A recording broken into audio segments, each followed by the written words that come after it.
Wer mich schon ein bisschen kennt, wird davon jetzt nicht sonderlich überrascht sein, aber für alle anderen sage ich es wohl nochmal. Gott, ich kann wirklich gar nichts mit Open-World-Spielen anfangen.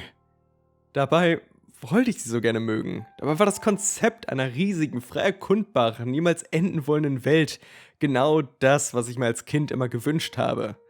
Bis mir dann klar geworden ist, dass die Art von Open World, die ich mir immer vorgestellt habe, wohl niemals technisch möglich sein wird. Den Großteil meiner Kindheit über war meine absolute Lieblingsspielreihe Zelda. Große Überraschung für alle, die schon wussten, dass mein erster YouTube-Kanal Zelda Freak XD hieß. Ich hatte halt schon immer ein Händchen für die kreative Namenswahl. Ich, der kleine Zelda Freak XD, bin also erstmals im frühen Grundschulalter in die Welt von Hyrule eingetaucht. Mit meisterhaften Ablegern wie Phantom Hourglass oder Link's Crossbow Training und etwas später dann auch Twilight Princess. Bis heute einer meiner Lieblingsteile, lustigerweise eher wegen der Dungeons und allgemeiner Atmosphäre.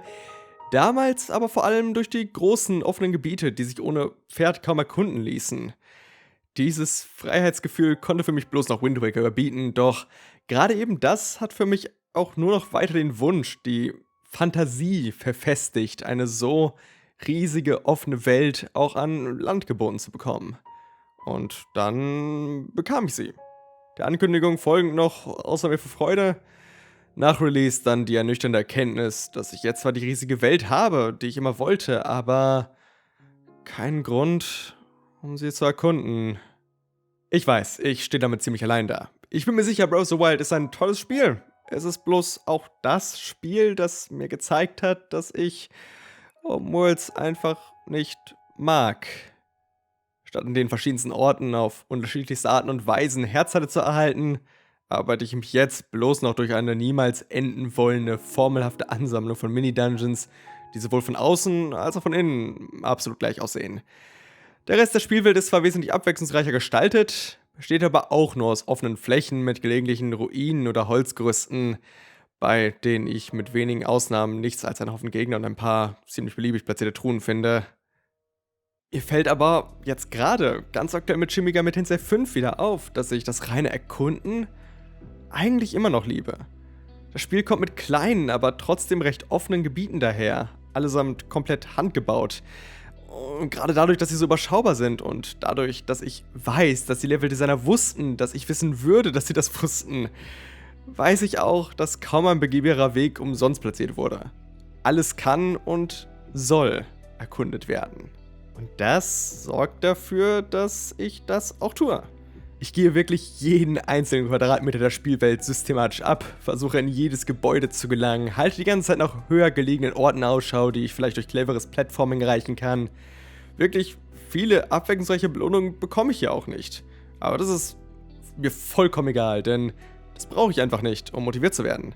Ich erkunde nicht in der Hoffnung, ein Dungeon zu finden, in dem ich dann für meine Mühen belohnt werde. Die ganze Spielwelt ist ein riesiger, vielschichtiger und unendlich verzweigter Dungeon, wie man ihn in wenigen Spielen finden kann. Ich bin intrinsisch motiviert, jede noch so abgelegene Ecke zu entdecken, denn was ich suche, ist weder eine nützliche Belohnung oder einen coolen Sammelgegenstand, sondern nichts als eben diese Ecke selbst. Diese Ecken gibt es in Breath of the Wild einfach nicht. Ich weiß, dass die Leveldesigner nicht die ganze Welt mit derselben Menge von Handarbeit gestaltet haben. Es wurden einzelne Sehenswürdigkeiten, vor allem hunderte der immer gleichen Schreine, zusammengebastelt und diese dann in einer Welt platziert, die dazwischen dann doch einfach nur aus leeren Flächen besteht, deren einziger Zweck es ist, uns eine Möglichkeit zu bieten, eben diese Sehenswürdigkeiten zu finden. Es lohnt sich nicht, jeden einzelnen Stein umzudrehen, jeden Baum von jeder Seite zu betrachten. Die interessanten Orte sind fast immer eindeutig aus der Entfernung erkennbar. Alles weitere wäre eine verschwendete Mühe. Was mich also davon abhält, vollends in der Erkundung aufzugehen, ist nicht das, was da ist, sondern dass ich weiß, dass sonst nichts da ist und dass ich somit auch nicht danach zu suchen brauche. So große Umwelts können nicht erschaffen werden ohne einen gewissen Grad der Wiederholung und Formelhaftigkeit. Und so gerne wie ich das Konzept einer riesigen offenen Welt lieben möchte, diesen Kompromiss ist es mir einfach nicht wert.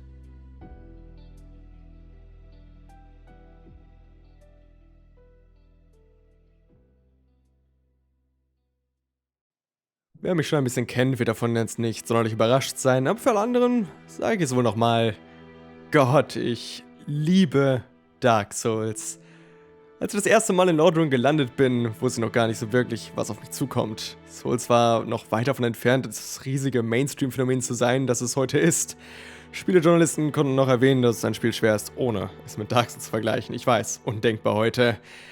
Ich wusste, dass es mit einem ordentlichen Schwierigkeitsgrad daherkommt, aber ich habe noch keine Ahnung, wie es mich weit darüber hinaus packen würde. Und zwar so sehr, dass mein Kanal, bevor ich meinen Fokus auf JRPGs und Visual Novels gelegt habe, quasi ein reiner Soulsborne-Channel war. Dark Souls 3 und Bloodborne sind sogar immer noch auf meinem Kanalbanner zu sehen, was einfach daran liegt, dass ich ihn seit 2017 nicht mehr gewechselt habe, aber trotzdem, es sollte ganz gut zeigen, wie sehr ich an dieser Reihe hänge. Dabei muss ich sagen, dass der Erstling, auch wenn ich mit den Nachfolgern und vor allem Bloodborne weiterhin viel Spaß hatte, noch immer einen ganz besonderen Platz in meinem Herzen hat. Er hat die mit Abstand verschachtelste und vertikalste Spielwelt der Reihe, durch die zwar ein mehr oder weniger linearer Pfad von Boss zu Boss führt, man aber auch jederzeit die Chance bekommt, einen ganz anderen Weg einzuschlagen, Gebiete zu erkunden, die man noch gar nicht betreten soll, kaum erreichbare Gegenstände mitzunehmen und immer wieder zu bereits vergangenen Schauplätzen zurückzukehren. Endgültig manifestiert hat sich meine Liebe bereits beim Kampf gegen die Gargoyles, der erste, bei dem ich wirklich lange festhing.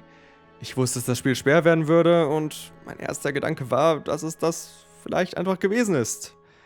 Weiter komme ich dann wohl nicht. Aber statt einfach aufzugeben, habe ich es nicht immer weiter versucht. Stattdessen habe ich begonnen, stundenlang zu grinden, nach alternativen Wegen zu suchen, um dort auf neue Ausrüstung zu stoßen, den Mondlicht-Schmetterling Platz zu machen und. Als ich dann endlich zu den Gargoyles zurückgekehrt bin, habe ich herausgefunden, dass ich Solaire beschwören kann und sie direkt auseinandergenommen. Ja. Wie? Die Herausforderung und das daraus resultierende Erfolgserlebnis sind der Kern der Souls-Erfahrung? Get good? You cheated not only the game, but yourself? Ich habe es geliebt, diese Welt zu erkunden, verschiedenste Herangehensweise an die Probleme, die mir gegenüberstanden, zu finden und nicht darauf angewiesen zu sein, dass die Lösung alleine im geschickteren Drücken von Tasten liegt, sondern in den Möglichkeiten, die mir darüber hinaus geboten werden. Die Welt ist düster und voller Gefahren, aber am Ende gibt es für alles und für jeden irgendeine Lösung. Habt ihr schon von Elden Ring gehört? Das neue Spiel von From Software kommt bald raus. Natürlich habt ihr schon davon gehört, ich weiß. Es sieht aus wie Dark Souls, es spielt sich wie Dark Souls, es ist Dark Souls. Bloß wurde die gewohnte Metroidvania-artige Struktur gegen eine echte Open World ersetzt. Und wisst ihr was? Das könnte das, was ich am ersten Dark Souls sehr geliebt habe, richtig gut ergänzen. Statt einer Handvoll an Gebieten, zu denen ich von Anfang an Zugang habe, kann ich im Prinzip in wirklich jede Richtung starten.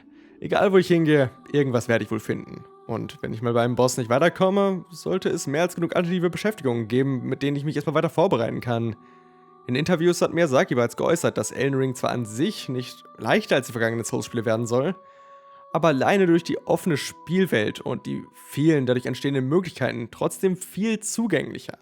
Für diejenigen, die das Spiel nicht für die reine Herausforderung spielen wollen.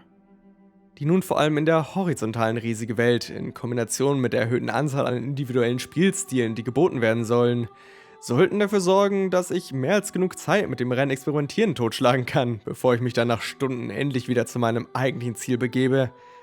Das habe ich auch schon in Dark Souls ziemlich gut hinbekommen. Das sollte die um ein Vielfaches größere Spielwelt nur noch leichter machen. Solange ich dann noch einen Grund habe, diese Welt auch erkunden zu wollen. Die ganze Welt eines Souls-Spiels glich bisher der Komplexität eines Dungeons. Wie wird es nun sein, diese stattdessen verstreut in der Spielwelt zu finden? Bietet auch der Rest der Welt noch genug interessante Sehenswürdigkeiten, um hinter jeder Ecke nach ihnen suchen zu wollen? Und werden die vielen kleinen Mini-Dungeons wirklich einzigartig sein?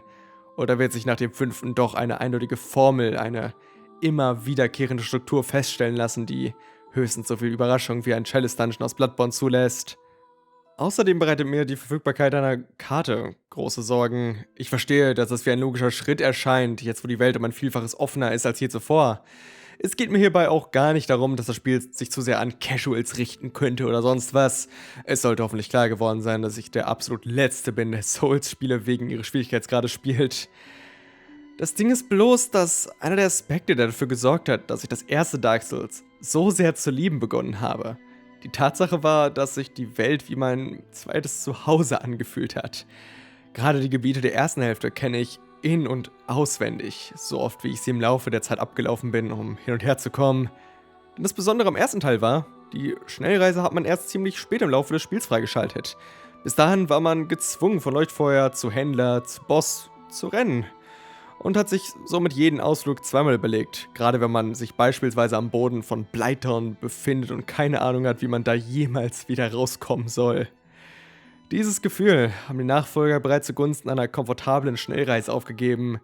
Und ich denke einfach, dass eine Karte der Welt noch weiter dafür sorgen wird, dass ich keinen Grund habe, meine Umgebung wirklich kennenzulernen, sondern jeden Ort einmal zu bereisen und die Welt dann systematisch abzuarbeiten, bis ich alles mal gesehen habe. Immerhin soll die Karte so gut wie, wenn nicht sogar komplett, auf automatisch platzierte Markierungen verzichten. So ist es immer noch unser Job, uns die Welt zu erschließen. Wie sehr sich das lohnen wird, abseits der entsprechenden Belohnung, das wird sich dann wohl erst nach Release endgültig zeigen. Denn eins muss ich sagen, auch wenn ich meine Sorgen habe, wenn es ein Studio gibt, dem ich zutraue, eine Open World so zu gestalten, dass sie sich nicht zu formelhaft und repetitiv anfühlt, dass ich immer noch das Gefühl behalte, hinter jeder Ecke etwas vollends Unerwartetes entdecken zu können, dann ist es From Software. Denn wer in einer relativ überschaubaren, durchdesignten Welt bereits ganze Areale und NPCs in erscheinbaren Wänden versteckt, der wird auch nicht davor zurückschrecken, einen Dungeon so zu verstecken, dass hier nur ein winziger Bruchteil der Spieler jemals zu Gesicht bekommen wird. Zumindest ist das meine Hoffnung. Meine andere Hoffnung ist, dass euch dieses Video halbwegs gefallen hat, dass ihr meine Meinung irgendwie, meine Sorgen und Hoffnungen irgendwie halbwegs nachvollziehen könnt. Ich weiß, ich bin ein sehr seltsamer Typ. Ich mag Breath of the Wild nicht. Ich spiele Dark Souls nicht für den Schwierigkeitsgrad. Ich habe hoffentlich sehr deutlich gemacht, dass ich das hier alles sehr subjektiv sehe. Dass es nicht die Sorgen sind, die ich für die objektive Qualität dieses Spiels habe, sondern die Sorgen, die ich für meinen sehr persönlichen Spielgeschmack, für meine sehr persönliche Spielerfahrung habe. Und ja, ich hoffe, das habe ich irgendwie ansatzweise interessant und nachvollziehbar gestaltet. Lasst dazu gerne Feedback in den Kommentaren da. Es ist jetzt mal wieder seit langem mein erstes geskriptetes Video. Und ich gebe direkt zu, ja, es hat sich viel zu stumpf geskriptet angefühlt beim Vorlesen gerade. Aber das wird dann vielleicht noch besser. Irgendwann. Mal sehen. Lasst auch gerne natürlich eure Meinung zu Elden Ring selbst da, würde mich interessieren. Und ansonsten bleibt mir nur noch, mich fürs Zusehen zu bedanken und vor allem bei meinen Supportern natürlich. Aber ja, dann sehen wir uns hoffentlich bald bei irgendwas anderem wieder. Bis dahin, ciao.